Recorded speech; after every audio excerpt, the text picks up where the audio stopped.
पाकिस्तान में 2018 के इंतखाबात के बाद बनने वाली तहरीक इंसाफ की हुकूमत को इस वक्त महंगाई की वजह से सबसे ज़्यादा तनकीद का सामना है।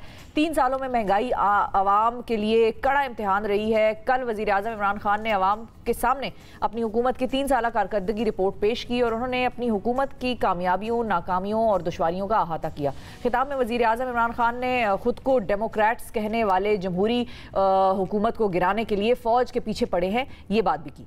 दूसरी तरफ पाकिस्तान मुस्लिम लीग नून के नायब सदर और पंजाब असम्बली में अपोजिशन लीडर जनाब हमजा शहबाज साहब कहते हैं कि तहरीक इंसाफ को कारकर्दगी पर तकरीबात के बजाय सोग मनाना चाहिए। उन्होंने कहा कि PTI को महंगाई, बेरोज़गारी और माशी बदहाली पर माफ़ी मांगना चाहिए। हुकूमत की 3 साल कारकर्दगी पर हम बात करेंगे। हमारे साथ सीनियर तज्ज़ियाकार जनाब मज़हर अब्बास साहब और रहनुमा मुस्लिम लीग नून जनाब अली परवेज़ मलिक साहब मौजूद हैं। अस्सलाम वालेकुम। आप दोनों हज़रात का बहुत शुक्रिया कि आप दोनों ने वक्त दिया। सबसे पहले हम आगाज़ करते हैं जनाब मज़हर अब्बास साहब, आपकी तरफ आते हैं। सर, आपने ये 3 साल देखे और इस 3 साल में आपको क्या लगा कि ये जो तहरीक इंसाफ का जहाज़ है उसकी परवाज़ सही रही या नहीं?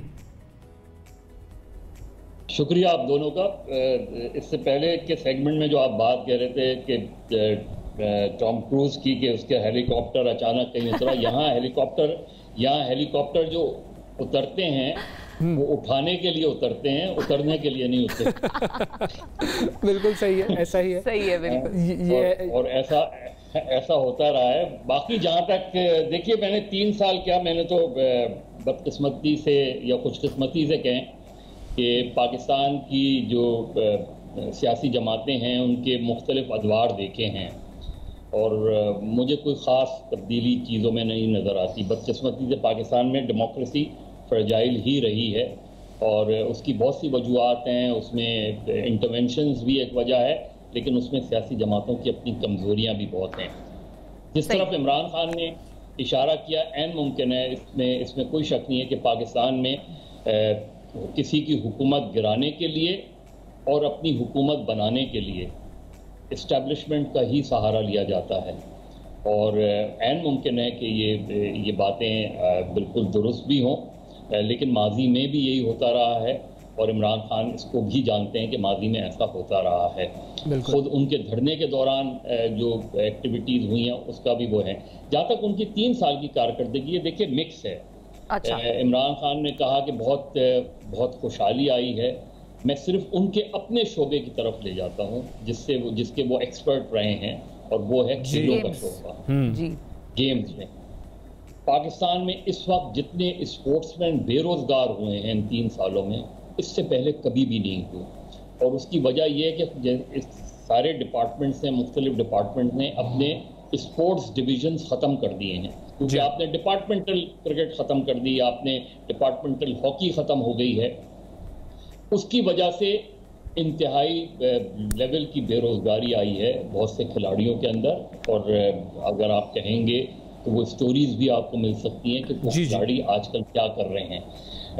दूसरी बात ये कि सोशल सेक्टर में ज़रूर उन्होंने काम किया है। ये एहसास प्रोग्राम है जिसके शायद आगे चल के नताइज हों। हेल्थ कार्ड है, हेल्थ कार्ड स्कीम्स हैं, लेकिन मैं चाहे वो येलो कैब स्कीम हो, बेनज़ीर इनकम सपोर्ट प्रोग्राम हो या ये हो, ये जो गवर्नमेंट्स शॉर्ट टर्म मेजर्स लेती हैं इसका कभी भी फ़ायदा नहीं होता जब तक आप उसको एक कंस्ट्रक्शन और ये जो लोन ग्रांट्स वगैरह हैं कामयाब जवान की, इसको कैसे देखते हैं आप?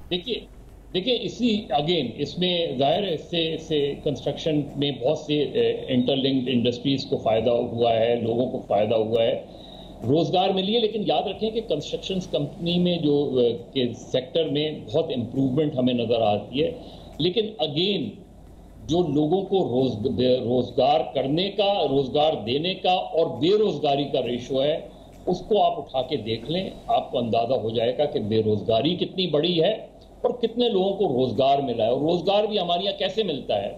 हमारे यहाँ जो है वो एक कॉन्ट्रैक्चुअल एम्प्लॉयमेंट की एक ऐसी तलवार लटक गई है जो आपके जो मुल्क का कानून है उसकी सरीहन खिलाफ वर्जी है, जिसके तहत एक आदमी 90 रोज़ पे काम करने के बाद वो मुस्तकिल हो जाता है।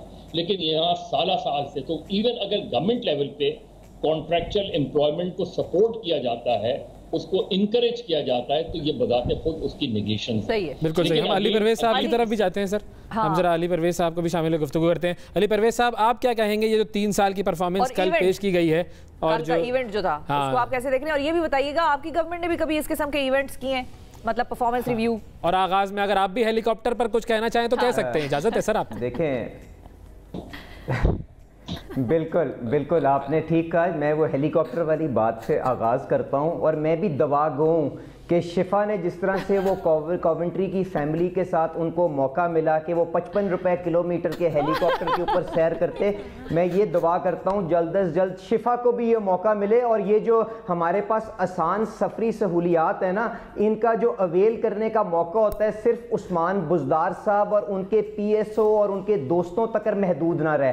तो इस चीज़ से मैं आगाज़ करना चाह रहा था। बिल्कुल सही। अब मेरी नज़र के अंदर जो ये जी बिल्कुल अब ये जो कारकर्दगी वाली जो मामला है ना, इसके ऊपर वैसमियाँ आने से पहले मैं जो बात करना चाह रहा हूँ वो सिर्फ और सिर्फ ये है कि मेरी नज़र के अंदर जो PTI हुकूमत का सबसे बड़ा जुर्म पिछले 3 साल के अंदर आगे आया है वो ये है कि उन्होंने हमारी सफ़ों के अंदर इस किस्म की नफ़रतें बो दी हैं और उसके अंदर इन्होंने जो रियासत के इदारों को भी जिस तरह से इस्तेमाल किया, मैं आपके मॉर्निंग शो के अंदर क्या उसको दोहराऊं, राना सनाउल्लाह साहब के ऊपर जो हेरोइन डाली और बाकी के जो सारे काम किए, उससे जो इन्होंने नफ़रतें हमारी सफ़ों के अंदर बोई हैं ना, मेरे ख्याल से इससे बड़ा कोई जुर्म नहीं हो सकता। और उसका आपने नतीजा देखा कि जब बड़े से बड़ा चैलेंज भी हमारे सामने आया, कोरोना की शक्ल के अंदर हो, हिंदुस्तान ने आपके ऊपर हमला कर दिया, अफगानिस्तान की सूरत हाल हो, तो हम एक जगह के ऊपर इकट्ठे बैठ के एक यूनाइटेड फ्रंट दुश्मन के लिए पेश नहीं कर सके। मेरे ख्याल से ये सबसे बड़ा जुर्म है। अब आ जाए जो कारकर्दगी। अच्छा सर, इस पर मैं थोड़ा सा आपको अगर तरह से करना है, पहले ये मेयार तो एक दफा जरा तय कर लेना। सही है, इस कारकर्दगी पर हम आते हैं, लेकिन जो आप बात कर रहे हैं नफरत वाली, उस पर एक और जी मैं ये कह रहा हूँ कि उसके ऊपर काउंटर आर्ग्यूमेंट ये भी आता है कि इदारों के हवाले से नफरत अंगेज बयानात जो हैं वो आप लोगों की लीडरशिप की तरफ से भी बहुत सारे आते रहे और बहुत सारे ऐसे मौके थे कि जिनके ऊपर तकरीरों में खुलेआम ये बात करते रहे। कल तो इमरान खान साहब ने ये बात भी कही कि जी मतलब फौज पर तनकीद तो मैं भी करता रहा हूँ, लेकिन ऐसा नहीं है कि बिल्कुल उसके पीछे पड़ जाएं, जैसे कि हम मोदी को पुकारेंगे अगर इलेक्शन हार गए। बिल्कुल, तो क्या ये भी तो एक नामुनासिब बात है ना। अच्छा देखें जो ये मोदी वाले बयान के ऊपर जिस साहब ने ये दिया, क्या आप मुझे बताएं उनको पार्टी की तरफ से शो कॉज हुआ कि नहीं हुआ? और मोदी की री इलेक्शन के लिए हमने तो कोई दवा नहीं ना की। बात यह है कि आपके हमसाये मुल्क में कौन आगे आके लीडरशिप आगे आती है, इसके अंदर हमारा तो कोई लेना देना नहीं है। हमें तो जो भी लीडरशिप आएगी उसके साथ इंगेज करके इन चीज़ों को हल करना है। और जहाँ तक अपोजिशन के बयानिए की बात है, तो मुझे बताएं कि जो बेसिक डॉक्यूमेंटेशन जिसके ऊपर ये PDM की तहरीक को बनाया गया था, वो क्या वो APC की वो कॉन्फ्रेंस नहीं थी? उसके अंदर हमने क्या कहा था कि जी हमारा बुनियादी मकसद ये है कि हम आइन की बालादस्ती के लिए, इदारों की मजबूती के लिए, इस कल्चर को इस मुल्क में लाने के लिए कि इदारे जो अपने दायरा कार में रह के काम करें। क्या हमारी इस नीयत के साथ आगाज नहीं किया था? और वहां पे क्या ये फैसला नहीं किया था कि एक ट्रुथ कमीशन बना लें ताकि वहां पे अगर किसी इंसान ने कोई अपने दायरा कार से बाहर निकल के कोई काम किया, अगर हम उसको सजा नहीं दे सकते तो कम से कम उनको वहां पे रेप्रिमांड कर दें, उनको वहां पे पिन पॉइंट कर दें ताकि ये आइंदा चीजें दोहराई ना जा सकें। तो इस नीयत के साथ हमने काम किया था। और यहाँ पे किसी पार्टी के वो रियासत के इदारे नहीं है, उनको उन इदारों का किसी को ठेकेदार बनने की जरूरत नहीं है। वो इदारे मेरे भी उतने ही हैं, मजहर इकबाल साहब की भी उतने ही है,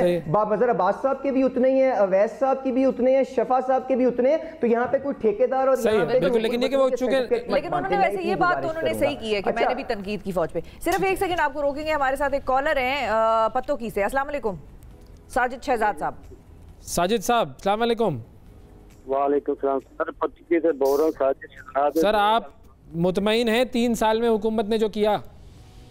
मुतमईन छोड़ के मैं 72 दिन का मेरा धरना है। मैं इनसे बहुत परेशान। सरदार आसिफ नकई, सरदार तालिब नकई मेरे हल्के से जीते, पीर मुख्तियार।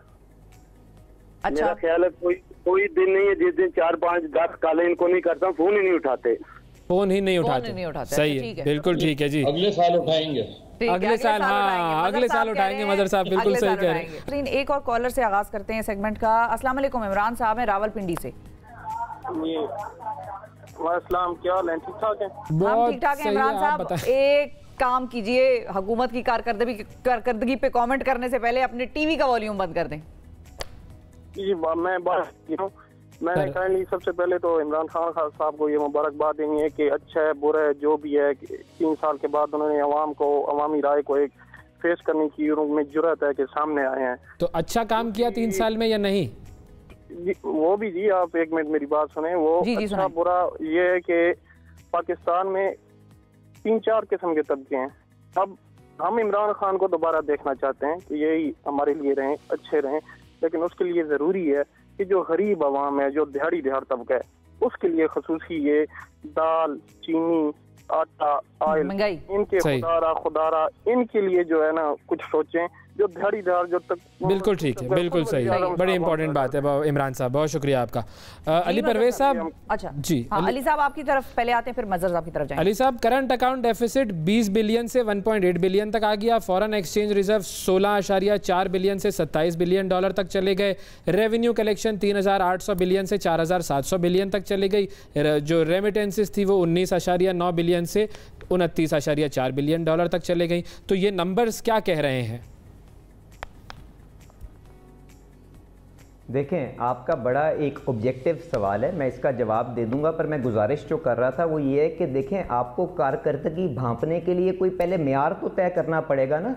तो एक तो जो इमरान साहब ने मेयार तय किया, मेरे ख्याल से ये बड़ा मुनासिब मेयार है जिसके ऊपर हमें किसी हुकूमत की कारकर्दगी को भांपना चाहिए। वो ये है कि एक आम आदमी की, अवैस की नहीं, शिफा की नहीं, इनके किसी ATM की नहीं, क्या एक आम आदमी की जिंदगी बेहतर हुई है पिछले 3 साल के अंदर के बदतर हुई है? तो वो जो रिकॉर्ड महंगाई हमने देखी है तो उसकी शक्ल के अंदर आपको खुद उसका जवाब मिल जाएगा। दूसरी बात यह है कि इमरान खान साहब इलेक्ट होने से पहले जब कंटेनर के ऊपर खड़े थे तो उन्होंने अपने लिए क्या मेयार तय किया था कि मैं 18 लोगों की काबीना बना के आगे चलाऊंगा, सारी कानून साजी जो है असेंबली के अंदर होगी, ऑर्डिनेंसेस का सहारा नहीं लूंगा और सर्कुलर डेट को मैं जीरो कर दूंगा और मैं ये कर दूंगा और वो कर दूंगा। आप उस मेयार के ऊपर भी देखेंगे तो मेरे ख्याल से इनको 0/0 ही मिलेगा और कुछ नहीं मिलेगा। अब जो आपने बात की करंट अकाउंट डेफिसिट वगैरह की, देखें करंट अकाउंट डेफिसिट मेरे ना मानने से कि वो रिड्यूस नहीं हुआ तो कोई ये हकायक तो चेंज नहीं हो जाएंगे ना, वो बिल्कुल कम हुआ है।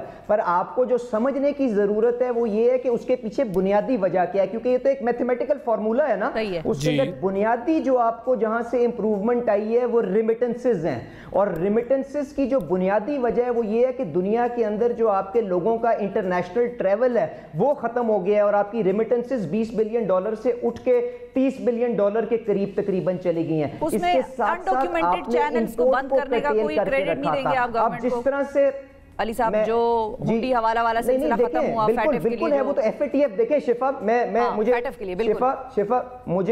बात करते थे, बात ये है कि FATF की अच्छी बात है कि आपके जो नए कवानीन हैं उनको लेके आ रहे हैं, चीजों को डॉक्यूमेंटेशन की तरफ करने जा रहे हैं, पर ये FATF की रिक्वायरमेंट थी। हुकूमत ने अगर एक्सपोर्ट को 30 बिलियन डॉलर कर दिया होता, 40 बिलियन डॉलर कर दिया होता और उस तरह से ये करंट अकाउंट डेफिसिट खत्म हुआ तो मैं उनकी यकीनन तारीफ करता, पर रिमिटेंसेस के पीछे वजूहात कोई और है। इंपोर्ट्स जो आपने कटेल करके रखी उसकी वजूहात कुछ और है। और जिस तरह से अब आपकी ये मईशत खुल रही है तो आपने जुलाई के अंदर देख लिया कि तकरीबन 80 करोड़ का करंट अकाउंट डेफिसिट आया है। इसको आप जरा 12 के साथ मल्टीप्लाई कर लें तो आपको जवाब मिल जाएगा कि 10-12 बिलियन डॉलर के ऊपर करंट अकाउंट डेफिसिट दोबारा होने जा रहा है। तो इस मेयार के ऊपर आप माशाल्लाह इमरान खान साहब को उनका खुद ही जवाब मिल गया। उसके बाद जो आपने खसारों की बात की कि हुकूमती खसारे किस किस्म के हैं, तो मैं आपको एक छोटी सी मिसाल दे दूं। आखिरी साल जो पाकिस्तान मुस्लिम लीग नवाज का था, जो इलेक्शन ईयर था जिसके अंदर हुकूमतें जो हैं अपने अखराजात खुल के करती हैं, उसके अंदर हमारा खसारा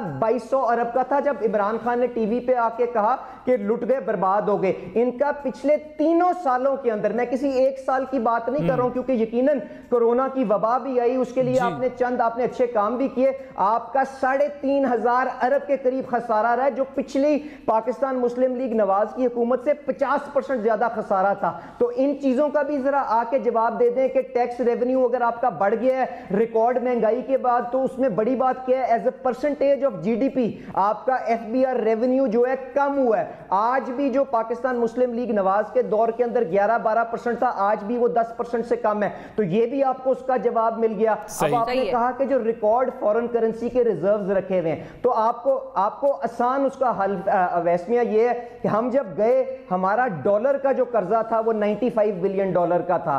आज जो डॉलर का कर्जा हुकूमत के पास, हुकूमत ने पिछले 3 साल में लिया है, वो 116 बिलियन डॉलर के ऊपर पहुंच गया है। तो आप मुझे बता दें कि आपके फॉरेन रिजर्व्स जो हैं वो क्या 21-22 बिलियन डॉलर से बढ़े हैं जितने से आपका फॉरेन कर्जा बढ़ा है कि नहीं बढ़े? अगर नहीं बढ़े तो ये बताएं मुझे कि ये किस तरह से जस्टिफाई कर सकते हैं कि हमने रिकॉर्ड रिजर्व्स अपनी काबिलियत से बनाए और यहाँ पे ये बोरोइंग से नहीं बढ़ाए? मजहर साहब, क्या बसात लपेट दी जाए, या आपको लगता है कि ये जो मामलात हैं वो कहीं कुछ बेहतरी भी है, और आगे के लिए क्या नजर आ रहा है आपको आगे 2 साल में? मजहर साहब आप अच्छा, मजहर साहब से हमारा राब्ता जो है वो मुनक़ता हो गया है। अली परवेज साहब, जो नंबर्स आपने बताए, जो नंबर्स मैंने बताए, ये बात तो ठीक है कि उसका अवाम तक जो इफेक्ट है वो महंगाई वाली सूरत में वो नहीं आया, लेकिन हुकूमत तो ये बात कहती है ना कि जो असल में महंगाई का इम्पैक्ट आना था कोविड की वजह से सारी दुनिया में, वो ट्रांसफर नहीं हुआ है पब्लिक की तरफ, इससे ज्यादा होता।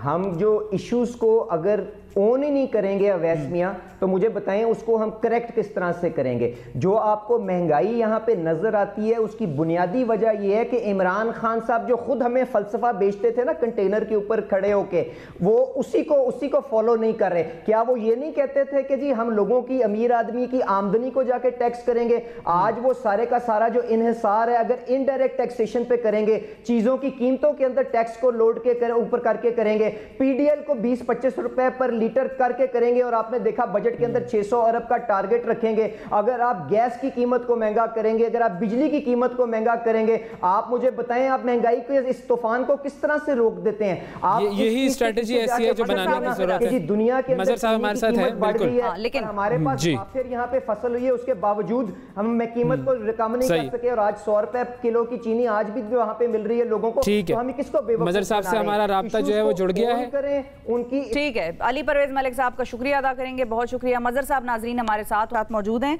मजहर साहब ये बताएं कि अब आपको क्या लगता है अगले 2 साल इस गवर्नमेंट के किस तरफ जा रहे हैं, डायरेक्शन क्या है मुल्क की, और उसके बाद के इम्कान आपको क्या लग रहे हैं? वैसे that prediction is too early right now, लेकिन ये है कि क्या आपको नजर आता है? देखिए, अब वो मुस्लिम लीग के हमारे दोस्त जो है वो चले गए, वरना मैं उनसे पूछता कि ट्रूथ एंड रिकंसिलिएशन कमीशन की तजवीज़ क्यों थी, उन्होंने बनाया क्यों नहीं? ये जो बात होती है ना, जब लोग ऑपोजिशन में होते हैं तो उनके लिए बड़ा स्पेस होता है बातें करने का और दावे करने का। वो महंगाई की बात होती है, क्या आज कोई भी ऑपोजिशन की पार्टी ये अश्योर कर सकती है कि आइंदा जब वो हुकूमत में आएंगे तो पेट्रोल की कीमतें नीचे नहीं आएंगी, बिजली की कीमतें नीचे नहीं आएंगी, बिजली की कीमतें नीचे नहीं करेंगे? महंगाई एक बड़ा डिफरेंट, महंगाई को देखने का एक बहुत मुख्तलिफ पैमाना होता है। देखिए, इन्फ्लेशन हमेशा बढ़ती है, चीज़ें होती हैं, महंगाई, कीमतें हमेशा बढ़ती हैं, लेकिन लोगों का मेयार ज़िंदगी भी उसके साथ बढ़ाया जाता है। आप उसके साथ ही तनख्वाह भी बढ़ाते हैं आप, ताकि वो बैलेंस हो सके। यहाँ गैप बहुत बढ़ता जा रहा है। जितनी तनख्वाह है, आप देख लें कि जितनी तनख्वाह है उसकी मुनासबत से जो महंगाई है वो कहाँ छू रही है। दवाओं की कीमतें ले लें, दीगर कीमतें ले लें, बाकी तो चलें वेरी करती हैं चीज़ें, चिकन की, दूसरी चीज़ों की, वो वेरी करती रहती हैं। लेकिन जैसे मेडिसिन है, जितनी जो प्राइस इस वक्त मेडिसिन की, उन्होंने पिछले 3 सालों में जितनी दवाओं की कीमतों में इजाफा हुआ है, किसी और कीमतों में इजाफा नहीं हुआ। और उसके खिलाफ एक इंक्वायरी भी हुई थी। जी बिल्कुल। और उसके नतीजे में उन्होंने एक अपने वजीर को वहां से हटा के उसको पार्टी सुपुर्द कर दी उसके। जी, कियानी साहब को हटाया भी था। जी बिल्कुल। देखिए, 3 साल की कारकर्दगी का अगर आप बहुत ब्रीफली वो देखें ना, तो इमरान खान खुद इसको असेस करें कि जिन एरियाज में उन्होंने कामयाबियां गिनाई हैं, उन एरियाज में उन्होंने तब्दीलियां कितनी की हैं। आज के फाइनेंस मिनिस्टर पूरे 30 साल के फाइनेंस का जो क्रेडिट ले सकते हैं? नहीं ले सकते, डिस्क्रेडिट, क्योंकि 4 फाइनेंस मिनिस्टर तब्दील हुए, 4 एफबीआर के तो 6 चेंज हो गए चेयरमैन। मजहर साहब, कल वाले इवेंट के बाद लोग जो डिस्कशन कर रहे थे, जब उस हॉल से निकल रहे थे, हमारे साथ दीगर सहाफ़ी भी थे, वो ये कह रहे थे कि चीज़ें ठीक है, उन्होंने गिनवाई के हेल्थ कार्ड है, यूनिवर्सिटियां बना रहे हैं, कंस्ट्रक्शन सेक्टर को बूस्ट कर रहे हैं वगैरह वगैरह, रिवर रावी फ्रंट है, ये सब प्रोजेक्ट्स हैं, लेकिन वो जो निज़ाम की तब्दीली है, जो कि इनका मंशूर था कि हम सिस्टम्स को चेंज करेंगे और चेंज उसके बाद वाज़े खुद हो जाएगा, वो सिस्टम को चेंज करना, bureaucracy, police reforms, bureaucratic reforms, judicial reforms, electoral reforms में तो चलें EVM का एक कुछ हम सिलसिला देख रहे हैं, बाकी ये जो रिफॉर्म वाला एजेंडा था, इनका जो बेसिक मंशूर था धरने में, कंटेनर पे, वो कहाँ नजर आता है? और क्या वो हो भी सकता है आसानी से या नहीं? देखिए उवैस, असल चीज ये है कि उन्होंने एक बात की जो मेरे लिए बहुत ज्यादा कंसर्न है, वो ये कि वो उन्होंने ये बात की कि वो जी हम अगली नस्ल के लिए कर रहे हैं, हम 5 साल के लिए नहीं कर रहे हैं। जी। अगर यही क्राइटेरिया था तो उन्हें कम से कम तालीम के शोबे में बहुत गौर व फिक्र के बाद जो है, देखिए यकसा निसाब तालीम कहने में बहुत अच्छा लगता है, लेकिन असल मसला यकसा निसाब तालीम नहीं है, असल मसला निसाब तालीम है कि आप वो निसाब कैसा तैयार कर रहे हैं। क्या इमरान खान ने देखा है कि निसाब क्या बना है? उन्होंने खुद जायजा लिया है इस चीज़ का, उन्होंने देखा है कि टेक्स्ट बुक जो बनाई जा रही है उसमें लिखा क्या है। इन चीज़ों को इतनी क्विकली, इतनी जो है वो जो है तेज़ी से नहीं किया जाता, क्योंकि तालीम बहुत ही, क्योंकि आप एक जनरेशन बनाने जा रहे होते हैं जी। आप तालीम जो है वो 3 या 4 साल के लिए नहीं होती, आप एक पूरी एक कौम, एक नस्ल को जो है वो परवान चढ़ा रहे होते हैं। उस शोबे में बहुत गौर व फिक्र की ज़रूरत है। देखिए अगेन मैंने कहा सोशल सेक्टर में उनकी कामयाबियां हुई हैं और उनकी कामयाबियों का जो उनको रिवॉर्ड है वो मिलेगा इलेक्शन में। असल चीज़ ये है कि कल की जो तकरीब थी वो 3 साल की कारकर्दगी नहीं थी, वो 26 साल की PTI थी। बिल्कुल सही। हाँ। जो उन्होंने खुद पेश की डॉक्यूमेंट्री की शक्ल में जी। और मैं सिर्फ वहां नीचे बैठे हुए लोगों पर गौर कर रहा था देख के कि मंजिल उन्हें मिली जो शरीके सफर न थे।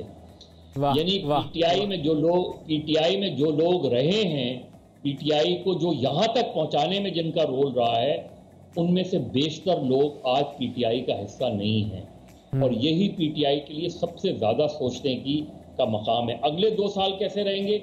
देखिए अगले 2 साल इमरान खान की एक बड़ी कामयाबी ऑपोजिशन की नाकामी है। हाँ, बिल्कुल और सही है। क्योंकि ऑपोजिशन इतनी डिसजॉइंटेड है और ये इतनी डिसजॉइंटेड नजर आ रही है। आज कल उनका जलसा भी है, कल या परसों में उनका जलसा भी है PDM का, लेकिन इतना ज्यादा डिवीजन, इतना ज्यादा एक दूसरे पे लैक ऑफ कॉन्फिडेंस, तो वो नैरेटिव पर कहाँ रहेगा? जब आपको अपने आप पर ही एतमाद नहीं है तो आप लोगों को क्या एतमाद देंगे? ये इमरान खान की डिसएडवांटेज है। इमरान खान लोकल बॉडीज को सबसे ज्यादा तरजीह देते थे, 3 साल में लोकल बॉडीज इलेक्शन कराने में वो नाकाम रहे। बिल्कुल। Imran Khan law and order को सबसे ज्यादा कहते थे, उनको एक बहुत बेहतर पाकिस्तान मिला as far as national security is concern, लेकिन सवात, कराची, नॉर्थ वजीरिस्तान, साउथ वजीरिस्तान सब क्लियर थे। आज पिछले 3 साल में लॉ एंड ऑर्डर सिचुएशन खराब हुई है, बेहतर नहीं हुई, उससे और बेहतर जाना। उसकी वजह क्या है कि आपने सबसे बड़े सूबे में 5 IGs तब्दील कर दिए, कोई इतने ही चीफ सेक्रेटरी तब्दील कर दिए। ये सारी रिफ्लेक्ट करती है कि गवर्नेंस के मामले में नाकाम रहे। पुलिस रिफॉर्म नहीं कर सके, हालांकि बड़ी आसानी से कर सकते थे। सिविल सर्विस रिफॉर्म्स बिल्कुल नहीं कर सके। तो ओवरऑल अगर हम देखें तो सिवाय सोशल सेक्टर के और इकोनॉमिक इंडिकेटर जरूर अच्छे हैं, बाकी मेरा ख्याल है जो फाउंडेशन रखनी चाहिए थी, कोई एक इदारा बताएं जो उन्होंने बनाया हो। कोविड के नतीजे में NCOSC जरूर एक अच्छा इदारे सर, मुशर्रफ साहब को क्रेडिट जाएगा उसका। वैसे इनिशियली वो आइडिया उनका था, इन्होंने उसको इस्तेमाल किया। लेकिन मैं वही कह रहा हूं कि अब 2 साल में मुझे लगता यह है कि कोई मेजर रिफॉर्म्स तो नहीं हो पाएंगी, लेकिन अब जो अगले 2 साल हैं, ये समझ लें कि कल की तकरीब जो थी वो अगले इलेक्शन का लॉन्चिंग पैड था। बिल्कुल सही। अगले इलेक्शन में हमने किस तरीके से जाना है, अब वो कुछ लोगों का ख्याल है कि वो अक्टूबर 2022 में इलेक्शन शायद करा दें या 23 में करा दें, लेकिन अगला साल जो है ये समझ लें कि इलेक्शन का टेम्पो का साल होगा। तो द काउंटडाउन हैज स्टार्टेड। ठीक है जी, काउंटडाउन हैज स्टार्टेड। बिल्कुल सही है। उसमें इनको रीअसेस करना चाहिए इन्हें देखना चाहिए कि अब क्योंकि अब कोलिशन पार्टनर्स जो हैं वो उनकी अपनी स्ट्रैटेजी बन रही है, उनके कोलिशन पार्टनर्स हैं, तो उनकी हुकूमत तो सर्वाइव कर जाएगी। और मुझे लगता है कि इमरान खान पाकिस्तान की सियासी तारीख में पहले वज़ीर आज़म होंगे जो अपने 5 साल पूरे करेंगे। बहुत शुक्रिया अदा करेंगे, बिल्कुल।